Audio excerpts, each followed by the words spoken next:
Well, good evening, everyone, and welcome to the Farming Equipment and Technology Fund webinar hosted by ourselves, BOFIN. I'm delighted to be bringing you this webinar on the new Farming Equipment Technology Fund that has been opened by DEFRA. The reason we're doing this is for harvest weed seed control. So within this webinar, we're not only going to be looking at the Farming Equipment Technology Fund itself, but also some of the research that we've been doing at BOFIN with NIAB and with Redekop, looking into the efficacy of the unit. So I hope you'll find this useful. I'm just going to share my screen. Bear with me a second.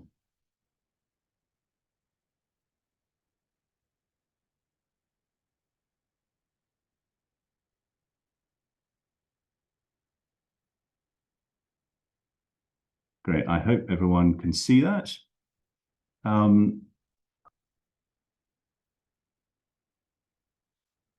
So just before we start, I'd just like to highlight a few diary dates. We'd be delighted to see you over the number of events that are taking place this summer, including the Green Farm Collective event. We're going to be there on the 22nd of May at Church Farm, Bonington in Wolverhampton.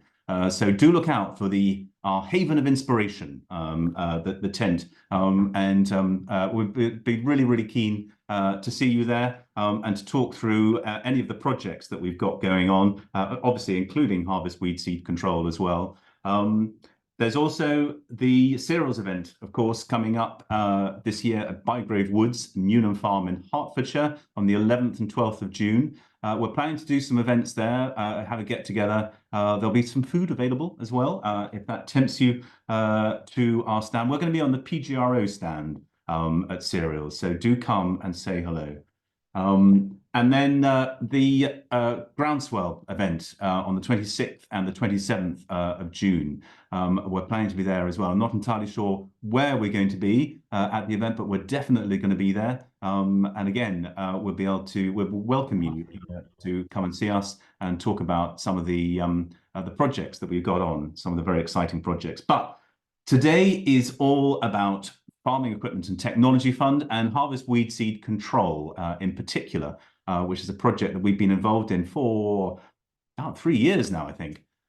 So now you'll see a QR code in the top right-hand side there, and that's going to be there throughout most of my presentation. If you follow that QR code, it'll take you through to a Redekop SCU interest survey that we're running. This is also available on the Seed Circle on the Farming Forum. So the idea of this survey is that if you're interested in going for the Farming Equipment Technology Fund, we'd like to hear from you, and we'd like you to fill out that survey so that we can give you, we can keep in touch with you, so we can give you support through the process as well. I'd just like to stress that that's not the official way to express your interest in the fund. You still have to apply, and James will be going through that shortly in his presentation, which I'll talk about in a minute. If you would like to follow that interest survey, and I think Sky, my colleague, has just put that into the chat as well. So just to give you a little bit of background here, the Redekop SCU, it's a new window on grassweed control, harvest weed seed control. It is for us anyway. It's been used very effectively in Australia, Canada, and the US, not so much here in Europe. But that is now changing. You know, we've got a few units here in the UK and across Europe, and we're gathering data on how effective it is at grassweed control. And that's what we've been doing for the past 3 years. We've been working with NIAB and with Redekop to try and gather data on efficacy to give you a better idea of how it performs. Now, there is this opportunity with the Farming Equipment and Technology Fund to get 60% off the purchase price of a Redekop SCU seed control unit. And James is going to be talking about that in a minute. The idea of this webinar is to demystify that application process. It's a very short window. I think it opened on the 6th of March and it closes on the 17th of April. If you don't get your application in before the 17th of April, you have missed your opportunity within this round. And that's a very important thing to note. But this is just the start of the process for us. For those people who are interested, for those people who decide that they are going to go forward, we want to give you ongoing research and support into harvest weed seed control. There is funding available, and we're very grateful to Redekop for the amount of support that they've been offering. But we believe that there's more funding available, and hopefully I'm going to touch on that at the end of this webinar. So just to give you an idea of what we're going to be talking about today, I'm going to shut up in a minute and pass over to the real experts, who are first of all is James Bradley, who's a specialist with Carter Jonas. And he knows all about the Farming Equipment Technology Fund. He has done applications in the past and helped farmers do so. So he's going to give us a bit of an insight into what it involves. We're then going to be looking at some of the research. I'm going to quickly highlight some of the research that we've been doing, but John is going to go into more detail on the SCU itself and the research that we've done there. We're then going to have a discussion about the technology, and I'm delighted that we've got Trevor Thiessen from Redekop on the call, who will be able to give you firsthand some of the insight into the technology that he's got, and also how Redekop are going to be supporting farmers who take advantage of this fund. We've also got Keith Challen, who many of you will know, who has been using the Redekop SCU this harvest on his Fendt Ideal 10. I have to say, I've seen this combine. It's a hell of a beast. It really is. So we'll hear from Keith just how he's been getting on with it in this first year that he's been using it. We'll then have a question and answer session towards the end. So please do put in your questions, and you'll see at the bottom there's a Q&A and a chat room. And so do get the chat going in the chat room. But if you want to ask a question of one of our panelists, please do put it into the Q&A, and we'll raise it at the end, and hopefully get an answer for you. And as I say, I'm then going to quickly close with the next steps, and we're looking to close the webinar at about 6 o'clock.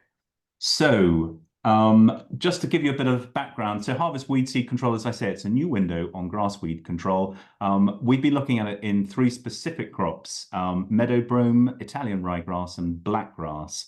And many of you will know Will Smith, who's been doing a lot of the research at NIAB into this. Will's now left NIAB, but has left it in the capable hands of John Cousins, who, again, many of you will know, leading weed expert.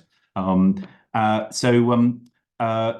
research that we've been doing has been sort of focused around the efficacy of the Redekop unit. Now, we know that 98% of the seed that passes through the Redekop is controlled. What we don't know is how much seed is going in at the front of the combine. And that's all down to how much seed shed there is before harvest. And we've been looking to get some efficacy data on that.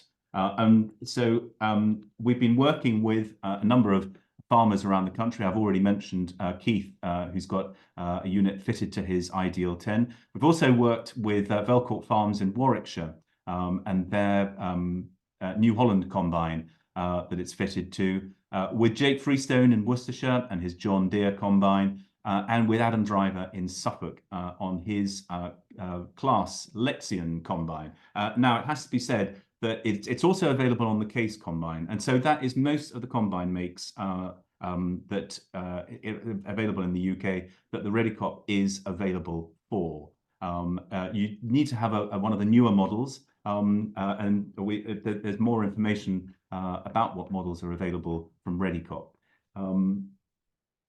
The first year that we were doing the trials, the sort of results we were getting, one of the interesting things about Adam Driver, who's got a high blackgrass problem, is that he noticed he's got a controlled traffic system, direct drilling, and he noticed that the blackgrass was appearing in lines behind his combine.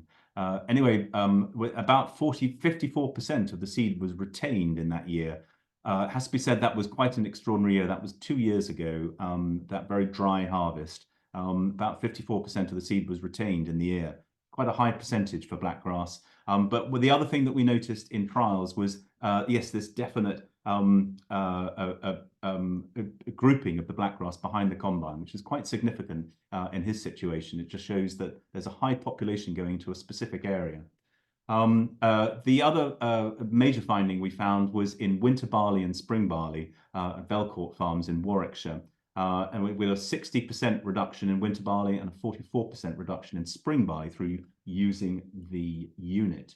Now, in the second year of the campaign, kindly funded by Innovate UK, kindly funded by DEFRA as part of a research project delivered through Innovate UK. We did this with NIAB, and what we wanted to do was get more data on how much weed seed was standing at harvest. So we put out the call for seed scouts, and many of you stepped up to the mark. We had 42 packs that we sent out. So thank you very much for all of those who took part in it. We're offering you 3 protocols on how to measure harvest weed seed control. I wasn't going to, on how to measure seed shed. I'm not going to go into the detail of the 3, but we are going to be releasing a video on the entire project to give you the highlights and the results of that. And there'll be more detail on that. You'll find more details on the Boffin YouTube channel. So we sent out the pack to farmers, and these are the results that we got back.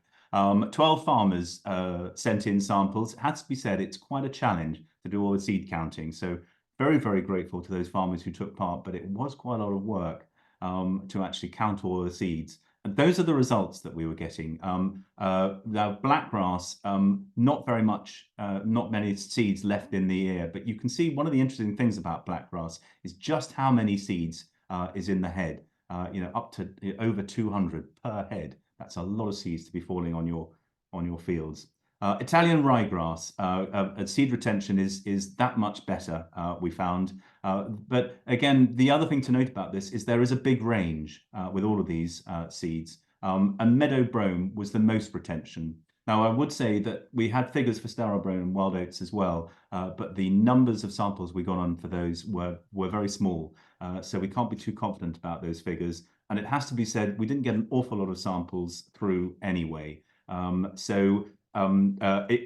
is the most data that we've got for the UK so far, but it's still not enough data, really. We need more data on this.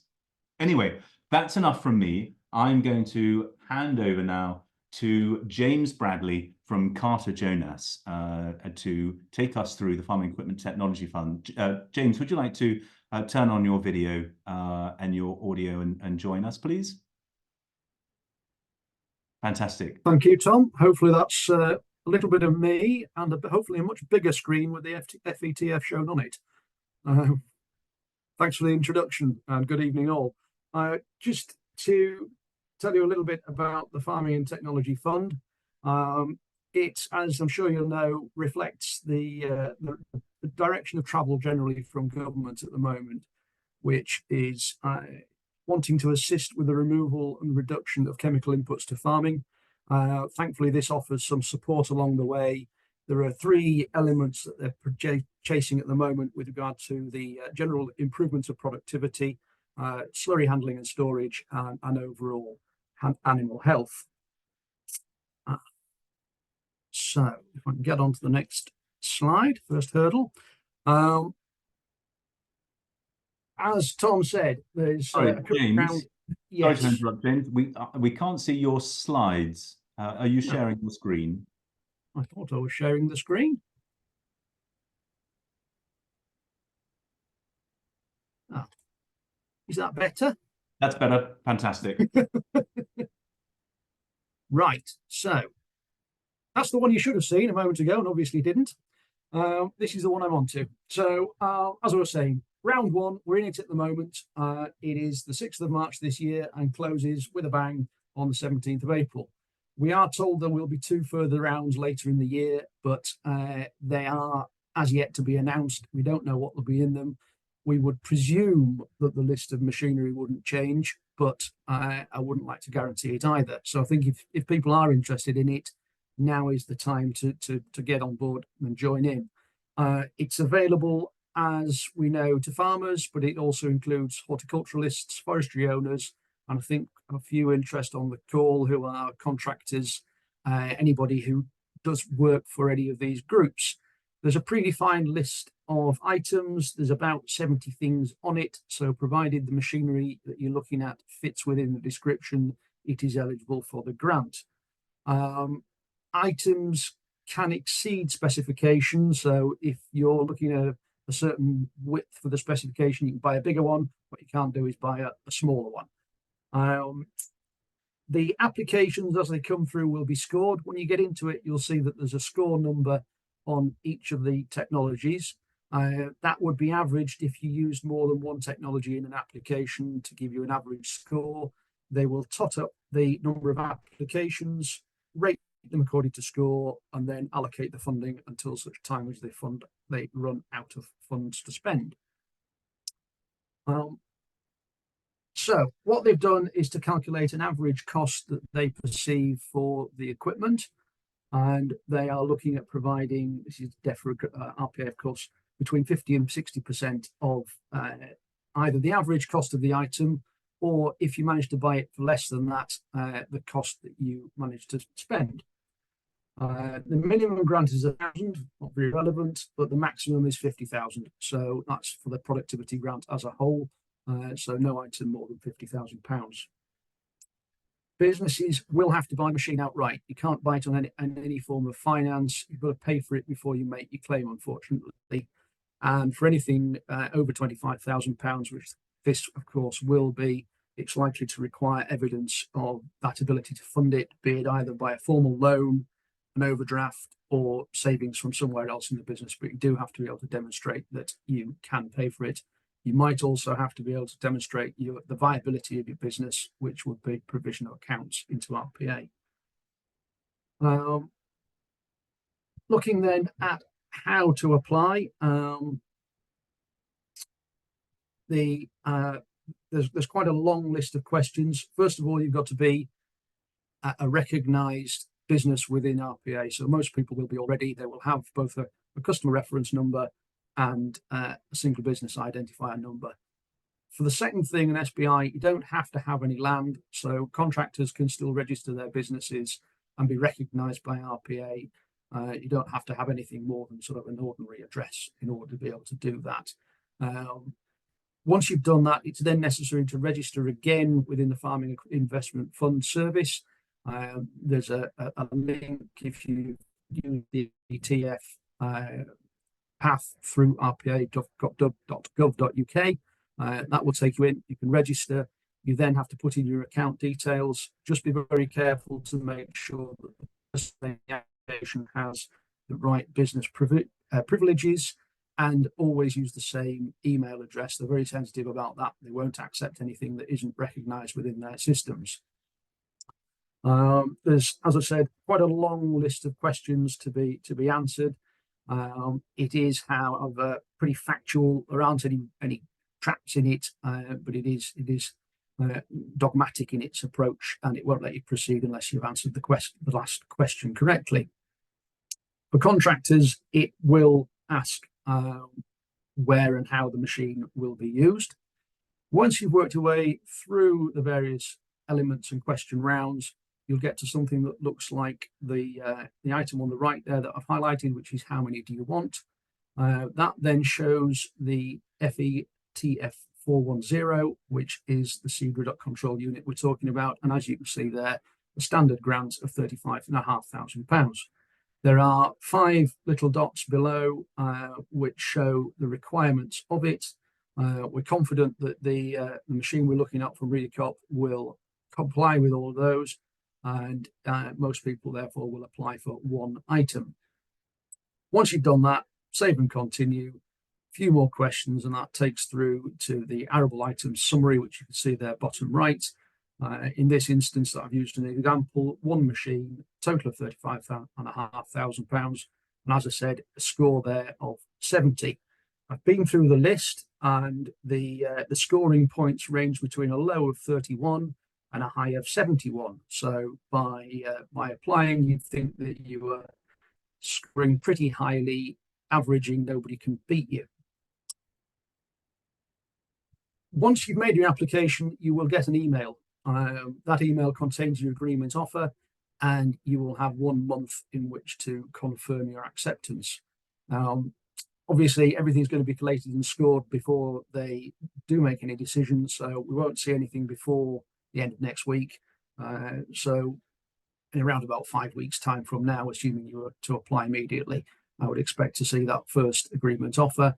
And then historically, what we've seen is that there's typically a window of application, which is 6 months, in which you have to have the machine delivered, installed, and at least available for use, even if it's the wrong season. And as I said, that is all within that offer. Will contain all the dates and all the information that you need. It'll certainly be quite specific, and they don't generally send very many reminders, so watch out for it when it arrives. The other thing is it will go to the business registered and the applicant through, so just make sure that you're keeping an eye on the relevant email address. Once you've got your machine delivered and paid for, the next thing will be to claim the funds back. Historically, this little form that I feel highlighted on the right arrives as a part of the email. It's just an amendment addendum to it. You fill that in, as you can see, with your SBI number, business name, and then the important information is what you've bought, its make and model. You can see you have to enter the serial number, how and when it's been paid for. Ideally, it should be shown on one invoice, so that you've then got one payment going out to the bank.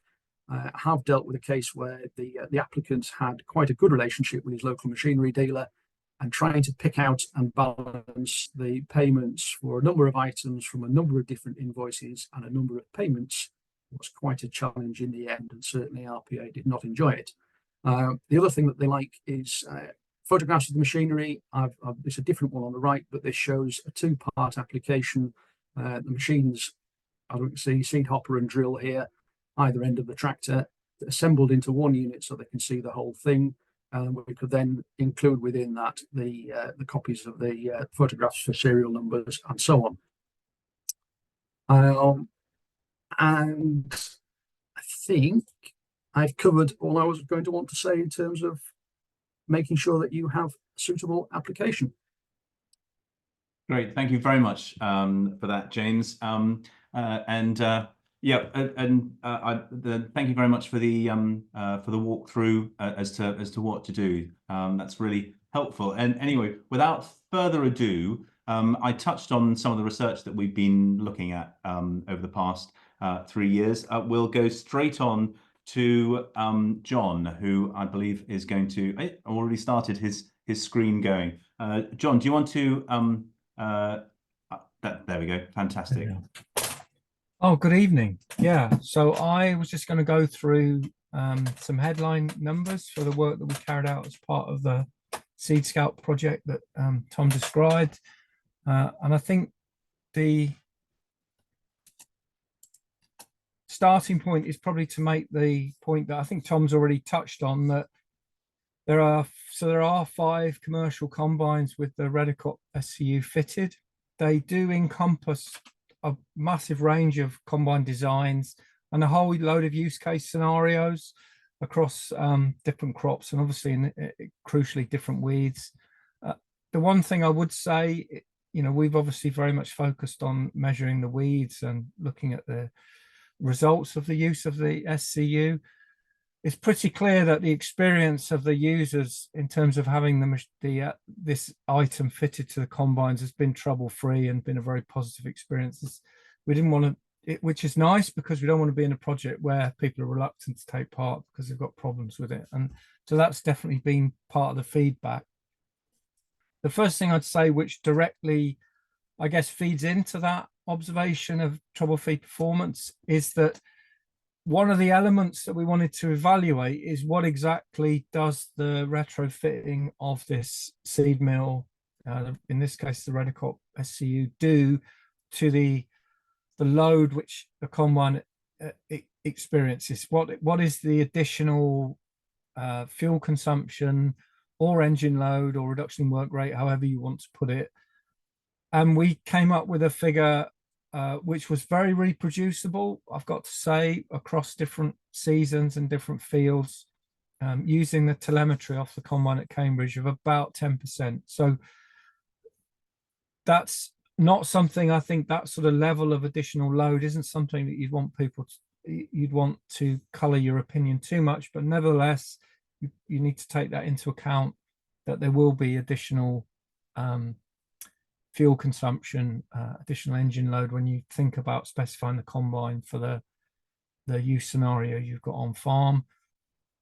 I think how that additional load is experienced by the farmer themselves will depend obviously on your use case and your combine size relative to the capacity relative to the workload you're putting through it.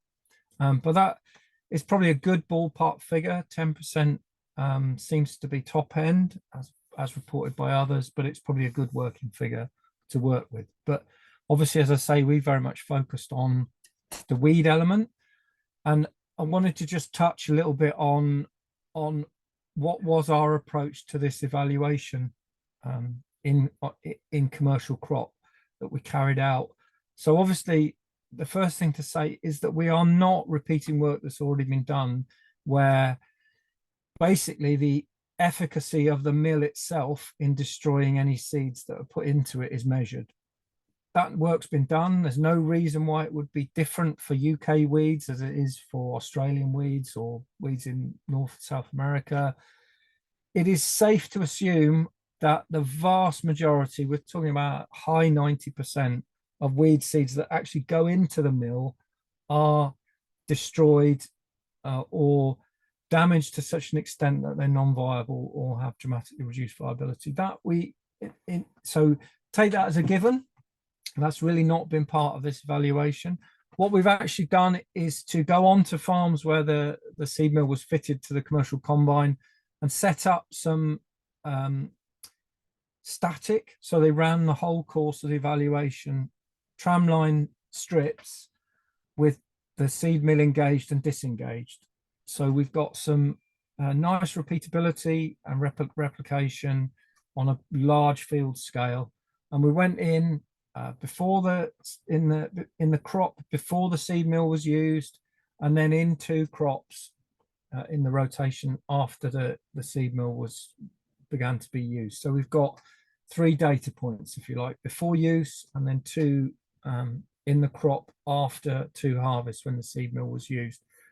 It's really important to say, however, that in this sort of evaluation, one of the key things that we're looking at is the way that the use of the seed mill is interacting with the underlying demography, population dynamics of the weed. It's simply the case that not all of the weed seedlings which emerge in a crop come from seeds that were shed in the previous crop. And because of that reality, even if the seed mill was 100% effective and all the weed seeds went into the front of the seed mill, in this evaluation, it could not achieve 100% effectiveness.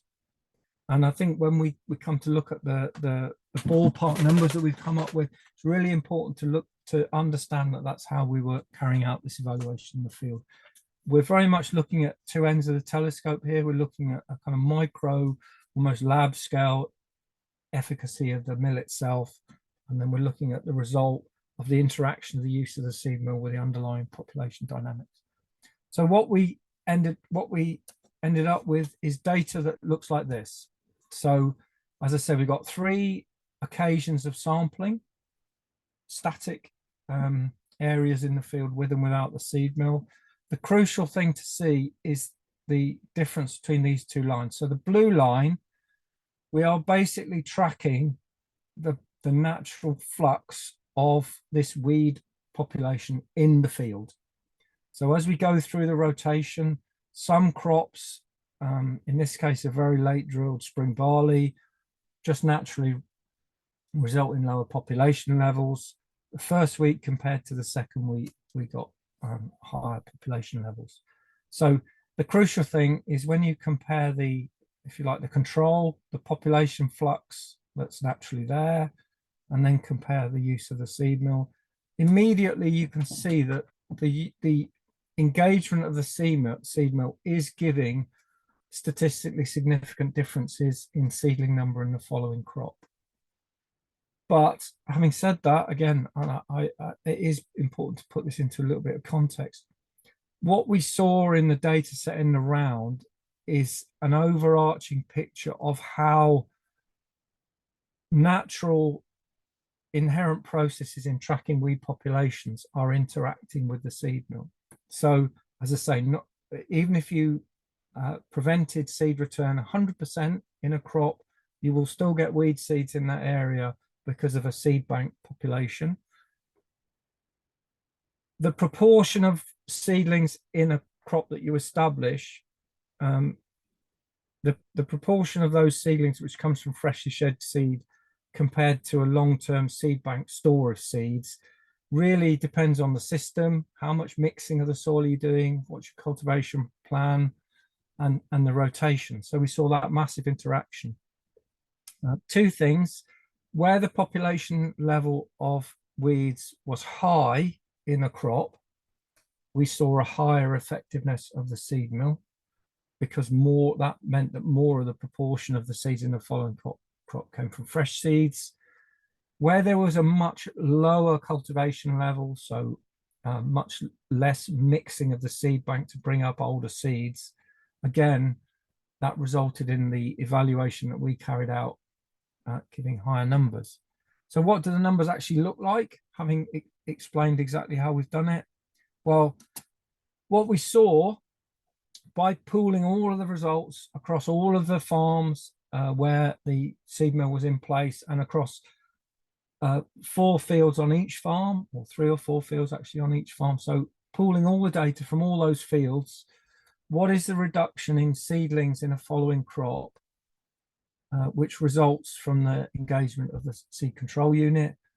It was 5% with blackgrass, it was over 40% with Italian ryegrass, and it was up to 70% with brome, mainly meadow brome, but I've included some sterile brome data in here as well.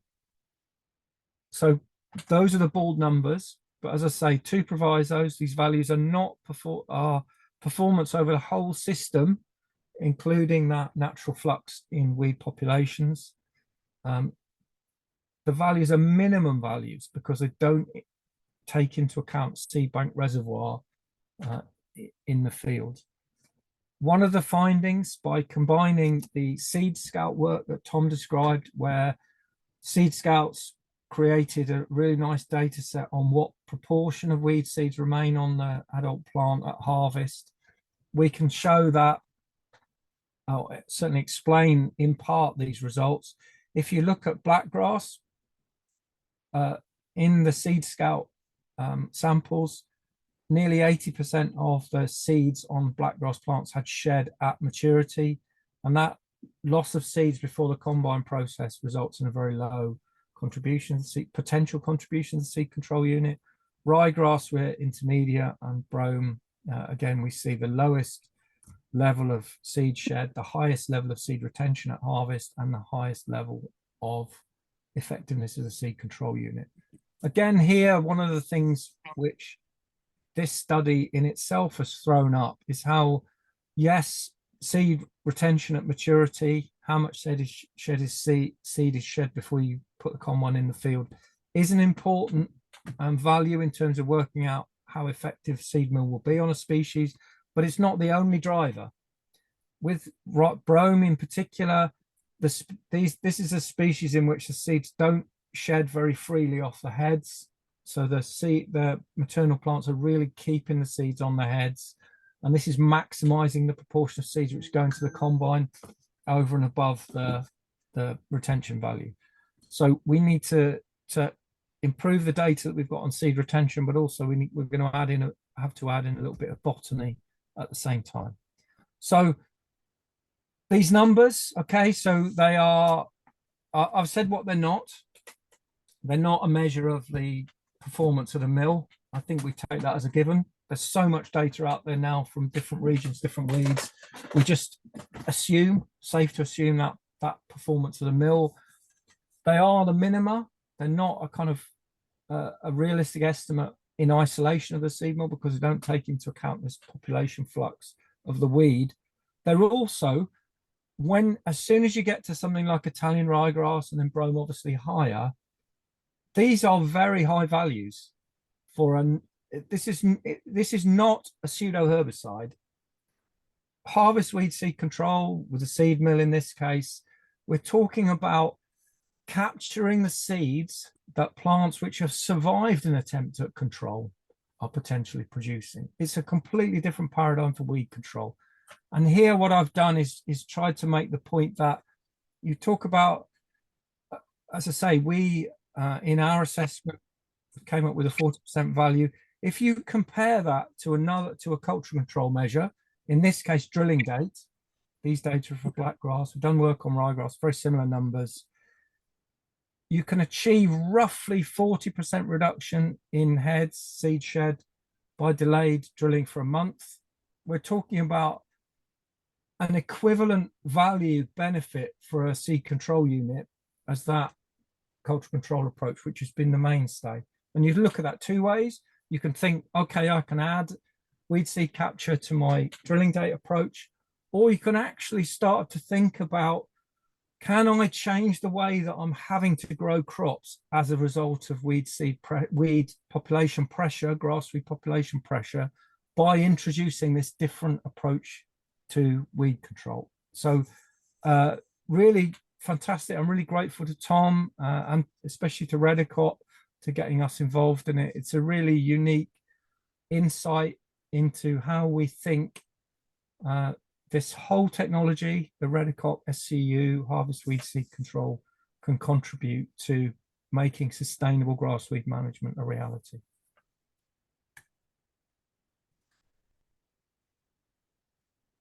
Well, look, thank you very much for that, John. If you'd like to unshare your screen, that would be fantastic.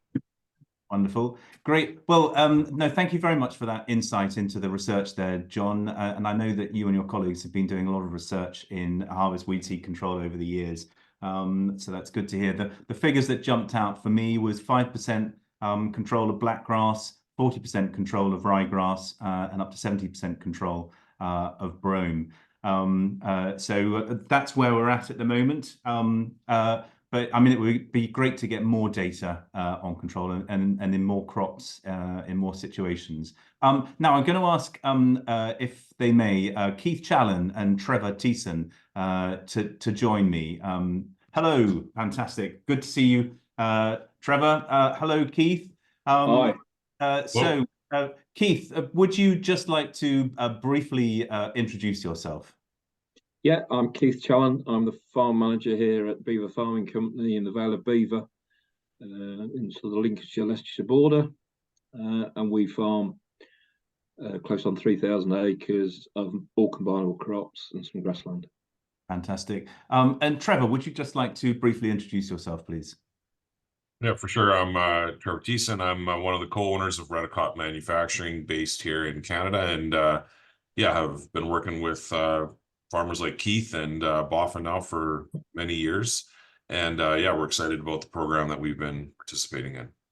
Fantastic. Now, Keith, I'm going to turn to you first because you have had a unit on your combine this past harvest. So just first of all, tell me, why are you interested in getting involved in this project?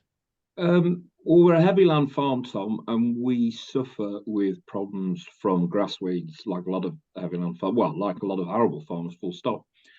And we've learned over the years that, you know, any small extra elements of control bring a lot to the party. You know, we know that if we control 95% of black grass seed, we're only standing still, and therefore we're all looking for that utopia of 100%.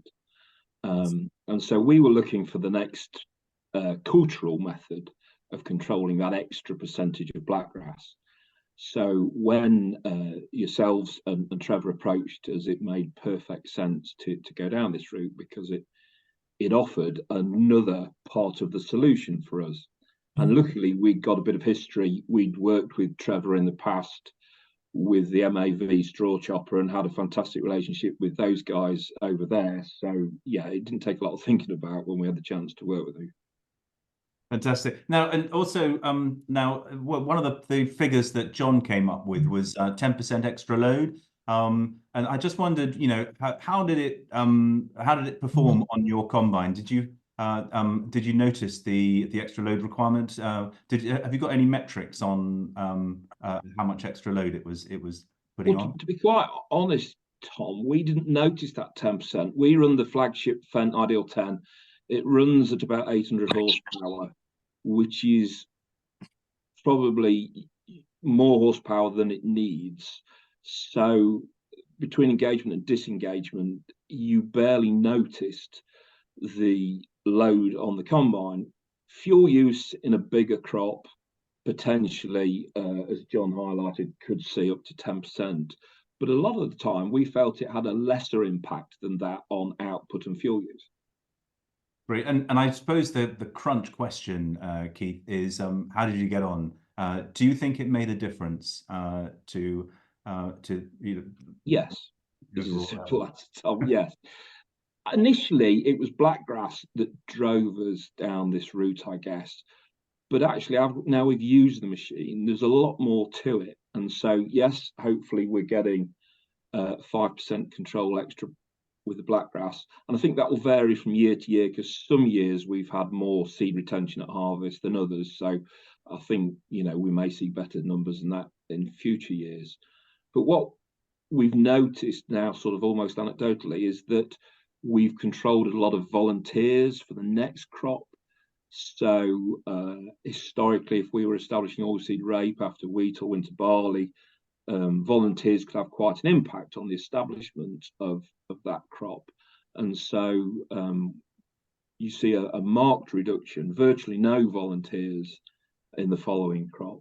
And so then you start to think about green bridges and disease passing from crop to crop and so on and so on. So the motivation was originally blackgrass control. Now we've got the unit.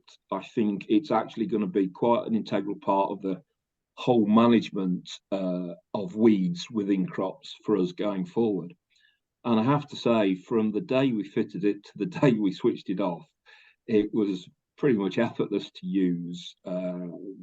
You know, we've highlighted a small increase in fuel use, but I would argue that's negligible when you consider what you're getting for that. You know, I'd argue that's cheaper than any chemical you can buy.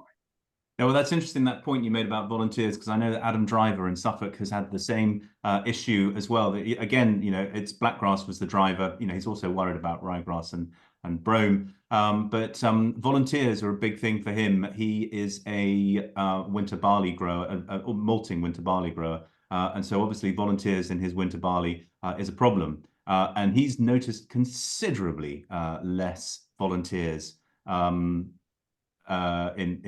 I think that's the way around. That's the right way around. He has some wheat volunteers in his barley crop, which is obviously a crucial consideration. I'd like to turn to you, Trevor. Now, we heard from James earlier on about the, you know, all the timelines and so on, and the conditions for delivering the unit. I'm just wondering, you know, those farmers who are thinking, I'd like this on my farm this year. And let's face it, it's not going to be until mid-May at the earliest that they'll hear whether they're successful for this. Is that going to be enough time to get a unit, to get a Redekop unit on their farm for harvest this year? Yeah, it's a great point, Tom, that the timing maybe could be better if it was, you know, a couple months earlier, because we do have this logistics challenge of, you know, having to make the product, ship the product, and then get it installed in time for the farmers to use it. We have pre-built quite a bit of inventory. That I guess the benefit that the UK farmer has is that their crop harvest tends to be earlier than, say, the North American and Australian harvest. So I can steal from the Australians and the North Americans to get product shipped over to the UK in a timely manner. We also have a great partner, Oria, who is working with us, and they'll have a little bit of inventory in stock coming into, you know, May that we'll have shipped in advance, some kind of speculative stock. But the short answer is we can supply a good chunk of units for this season. And then ultimately, if it's not for this harvest, we'll have the capacity to supply, well into the future, like within I think it's a 6-month window, correct? If I remember what James had said. So then we'll be able to easily supply all those units within the 6 months. But for the harvest this year, maybe not unlimited supply, but we would have good supply for this year. Yeah, no, and I guess the sooner we hear from those people who are interested, the better, in terms of make and model of combine, and whether you would really like it for this harvest. Would that be correct, Trevor?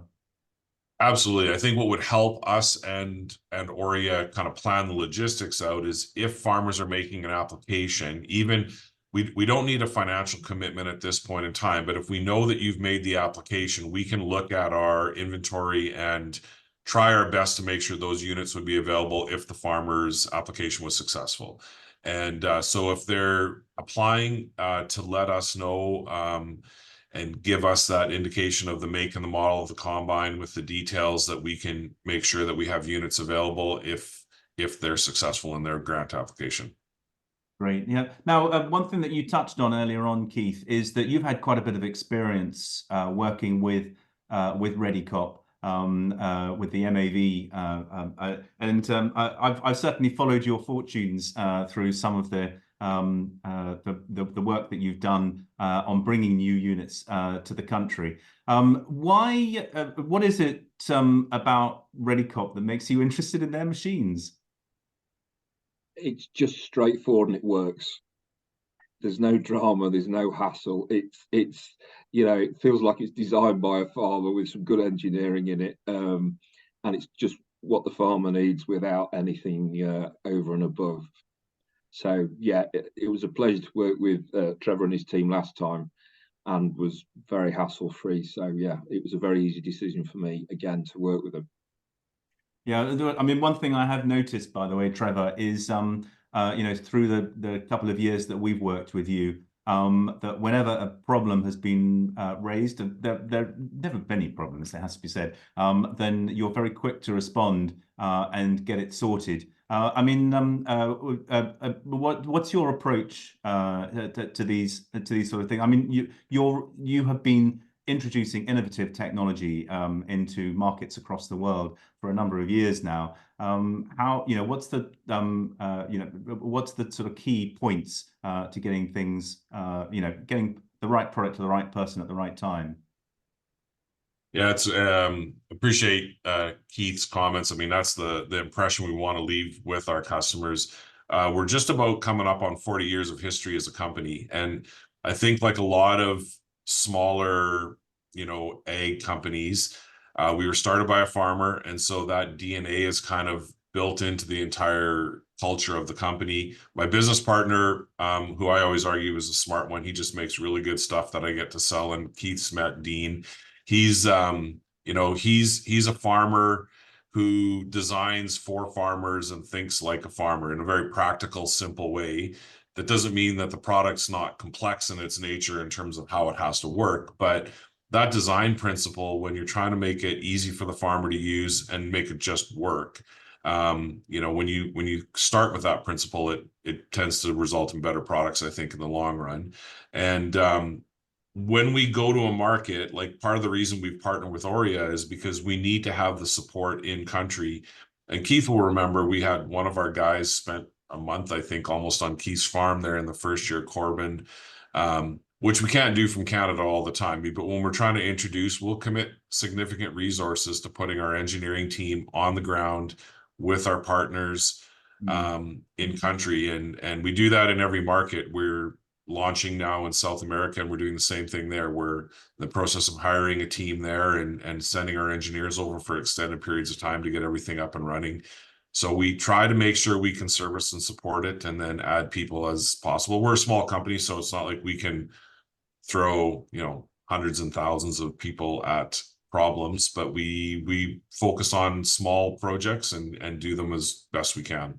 Yeah, no, I mean, it has to be said, I guess, you know, there are always teething problems when you're bringing new technology into a market. Yeah. But it's not the problems that's an issue. It's how you deal with them, and I think you've proven yourself there. But and I'd just like to oh, by the way, if anyone would like to see we've got videos on the Boffin YouTube channel.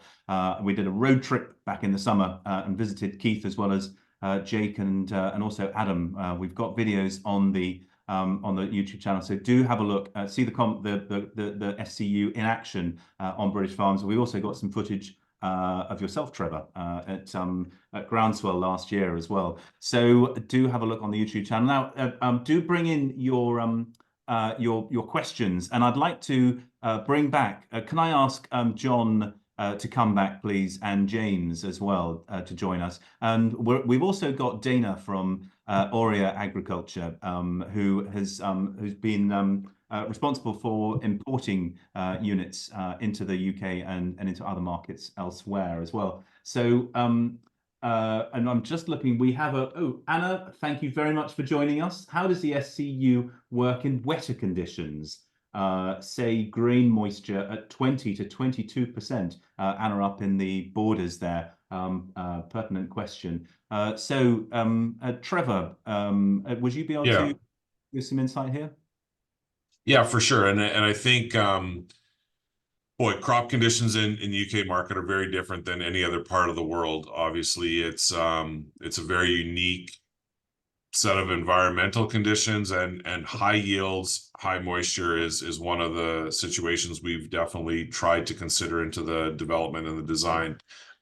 We've done some testing where we have had grain moisture up in the 20% and higher range.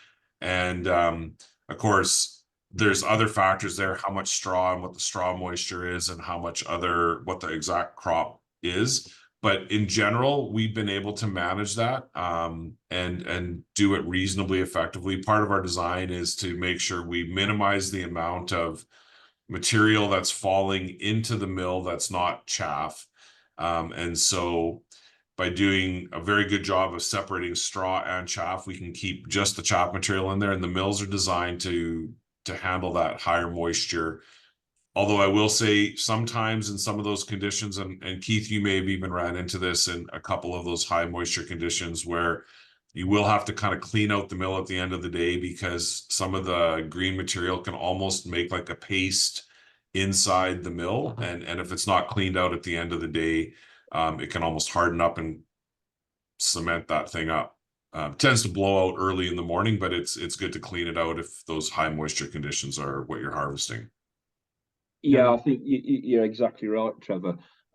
We only had one experience of that, and we were harvesting winter beans, and we'd got quite a lot of green material, non-bean material, so mayweeds and things like that, and that was breaking up and going through with the chaff, and it was just sticking a little bit to the bars, but it was not a huge build-up at all, and very easily cleaned. Other than that, we didn't see any build-up, and we regularly harvest, up to and beyond 20% moisture, and in quite heavy crops, and quite green crops sometimes. Great. I just wanted to ask, one of the issues, James, I was just wondering, what are the typical issues that sometimes crop up with those people who are applying for a Farming Equipment and Technology Fund grant? Are there any sticking points that people should be aware of, perhaps be wary of? I think just as I said, the sort of the accuracy of what you're telling them, making sure it's coming from a consistent approach point, as in email address. They will always come back and forth onto one. And then the other thing is making sure that the information is clear. There are some guidance bits and pieces to show what they expect in terms of photographs. The one that I've shown this evening is one that was accepted. And then really things like data plates, make sure they're legible, make sure they cross-reference with the invoices that you're sending. If you're looking at one item, then hopefully it's relatively easy.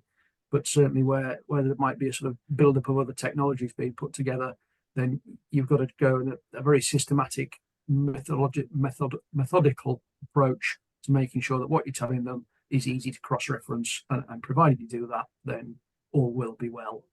No, fantastic. Thank you for that, James. And I'd like to ask you, John, I mean, one of the things that you highlighted there were the, sort of figures that you get on other non-chemical control methods. I mean, we actually did a survey ourselves. Boffin did a survey of farmers to get an idea of how much people rely on chemical control. And I think the figures that we got back was something like 80%. People are relying on chemicals for 80% of their control, which to me sounds an awful dependence, especially as the efficacy of chemicals is dropping off now. But if we look, switch it to non-chemical control, so we're looking at 40% control there with ryegrass. How does that stack up against other forms of non-chemical control then? Well, I mean, we've talked about drilling date, so that month delay in drilling in the autumn will give you about 40% reduction. That's probably a decent figure, but obviously drilling date in the autumn, the last 2 seasons we've been on a bit of a knife edge, so being able to ease that and the drilling date has been a key plank of grassweed management for resistant weeds, as we've lost in crop performance. If you look at something like adding a spring crop into a rotation, you might reduce seed shed in a spring crop by about 90%, which has been great, but how many spring crops are making anyone any money, I guess, is the question. And I think we are looking at, I keep saying it like a stuck record, it is a very different paradigm for managing weeds, this concept of capturing seeds after you've already made an attempt to control. And it feeds into your total crop management through the rotation, what crops become possible. Keith and Adam highlight the volunteers that may open up opportunities for rotations that aren't there with the existing volunteer load. Seed crops become easier to, so that 40% for ryegrass, 70% for brome. We really are up in numbers where you've got a step change in your weed management on farm. We're not talking about switching from one herbicide to another herbicide and hoping for the best. We really are in the sort of zone where you will open up opportunities around the rotation, either for better weed control or for other crops, or for change drilling dates. Yeah, and it has to be said, this is a new window on weed control. But look, this is all we've got time for, unfortunately. I'm sure we could carry on and discuss this technology. I'm just going to quickly sorry,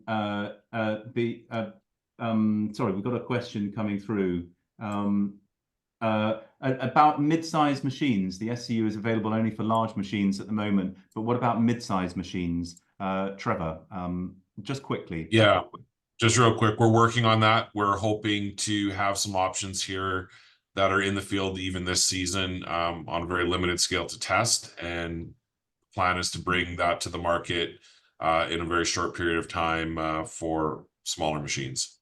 Fantastic. Great. I'm just going to end quickly with some final slides just to show what the next steps are going to be. So we're going to be, as I said, continued support with Farm Equipment Technology Fund. Do let us know if you are putting in an application. Let us know your make and model of combine, and we'll make sure that that you're supported throughout the way with your application and with your new unit. And we'll also be very interested to work with you if you do have a unit, and do join the Seed Circle community as well, where the discussion is going on. This is our forum on the Farming Forum, It's moderated by us. We want to bring all the discussion and all the experiences together here. If you raise any questions on there, my colleague Sky is looking after the forum, and she'll make sure that the right person comes to the forum to answer your questions. So do go onto the Seed Circle and give your experiences, share your questions, and so on. I'd also like to say that we are looking to start a new project at Boffin. We've been very successful with the projects that we've already got underway, and this one is going to be looking at grassweed performance. So grassweed resilience alternative strategies platform is what we're looking to do. This is going to be a major project, and it builds on a lot of the work that we've done within this project, and also other grassweed, non-chemical grassweed strategies. It's going to be built around the Seed Circle. We are looking to build on what we've already started there. We want to build up a grassweed database. The idea is we want to get a really good idea on population dynamics. So it's not just about measuring what you've got in the field at the moment, but also where that population is going and how what you're doing and how the weather and how your farming system influences that population, to give you a really accurate idea of the measures that you're taking and how that can reduce your grassweed population is what we're going to be is what we want to do. We're getting a consortium of companies together, and we're hoping to put in a bid this autumn for for this project. The other element of this project that we're going to be introducing is the Grass Trials Hub. About 50 growers we're looking to bring on board to do on-farm trials, and you'll be paid to do on-farm trials looking at non-chemical weed control. So really interested in farmers who want to be interested in this. As I say, the plan here is that we want to pay you to do these grassweed control, to bring on the technologies, and we hope that we're going to be bringing a number of new technologies to bear to help you with your grassweed control. That is the plan for this proposal. We haven't got funding yet. There are some funding streams coming up later this year that we hope that we're going to be successful with. We've already received a lot of industry support, including some big names in terms of where we're going to go with this. So that's something that I hope that we'll be bringing to you sometime in the future. But look, that's all we've got time for. And I'd just like to say thank you so much to James, to John, to Keith, and Trevor for joining us and giving us your insight. As I say, if you're interested in the Farming Equipment Technology Fund, do follow our survey. The QR code is still there on the right-hand side. If you follow that and fill in the survey, then we will make sure that you get every support along the way with your purchase. And do stay in touch as well. As I say, join the Seed Circle, look out for the Boffin bulletins, and so on, and come back to us with any questions. I've got our contact details on there. So that just leaves for me to say thank you very much to all of you for joining us. Thank you again to our presenters, and have a very good evening, and goodbye.